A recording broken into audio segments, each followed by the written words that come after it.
गसाइगाव हाबा जाखानाय सासे आइजोआ फिन खनसेबाव दोनखारलायबाय।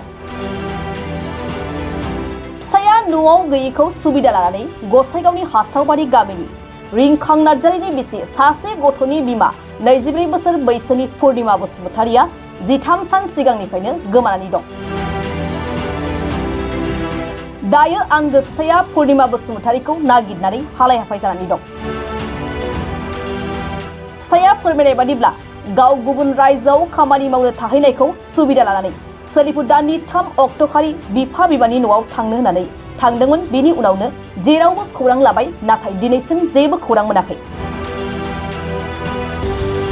जाहोनाव बिसिनि जेबो खौरां मोनैयाव दिनै खौरां बिजोंनि गेजेरजों बर' रायजो राजाफोरखौ सावगारियाव होनाय पुर्णिमा बसुमतारिखौ बहाबाफोर नुयोब्ला होनाय जानबुं नम्बर 7999408158 आव फन हरनानै खौरां हरनो खावलायदों रिंखां नार्जारिया आरो गावनि बिसिखौबो फिसा आरो गावनि महरखौ नायनानै न'आव फैनो थाखाय खावलायहरो। रिंखां नार्जारि, गामिनि नामा हास्राबारि। मारै जादों जाथाया? जाथाया ओरैबायदि जादों, 3 थारिखसोआव न'आव थांनानै थांदोंमोन आरोखि बियो। सोर थाङा? आंनि हिन्जावा। मा नामनि हिन्जावा? पुर्णिमा। 3 थारिखआव थांनो होननायनि उनाव मारै जाखो? 3 थारिखआव थांनायनि उनाव आं न'आव खबर लादोंमोन। न'आव खबर लाहरनायाव बियो न'आव सहैयाखै, गैया होनना बुंहरदों। सोरखौबा लांफादों नामा? फिसाला दंमोन सासे। बेसेबां बोसोर बैसोनि? 4 बोसोर। थाखा फैसाबो लांफादों नामा? थाखा फैसाबो लांफादों लांनाया। बेसेबां लांदों? लांनायाव लनबो लादों 35,000। ओमफ्राय आंबोथ' खामानियाव हरखायो सप्ता।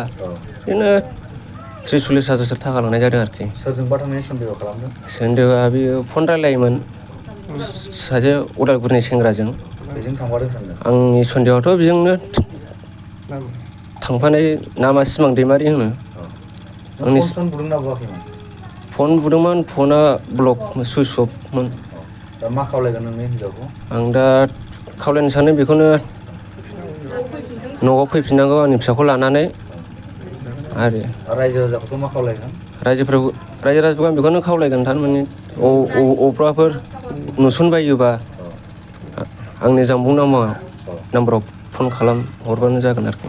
थानायाव नों केस होदोंना होआखै? थानायाव होदों होनाया FIR। सानबेसे जाखो नों हिन्जावखौ?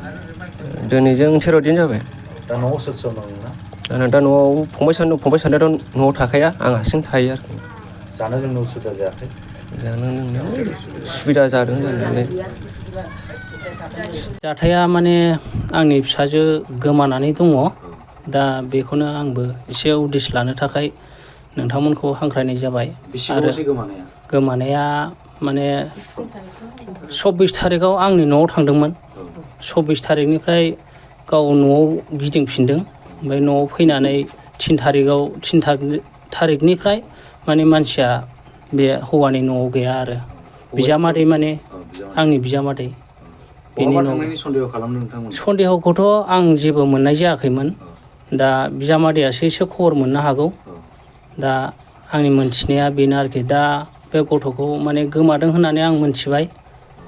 दा बे गथ'खौ माने रायजो राजाफ्रा बे फटकजों लोगोसे माने मोनथियोब्ला, हमनानै दोनोब्ला एसे गाहाम जागौमोन आरो आं बेखौनो सानो। नोंनि गामिनि नामा फाथैबारि। नोंनि फिसाजोआ बहा हाबा जाफैदों? हास्राबारियाव हाबा जाफैदोंमोन। उन्दैफोरखौबो लाना थांफादोंमोन? उन्दैखौबो लानानै थांदों। बेसेबां बोसोर बैसोनि उन्दैया? बैसोआ 4 बोसोर जाबाय। दा नोंथांनि फिसाजोखौ नों मा खावलायगोन?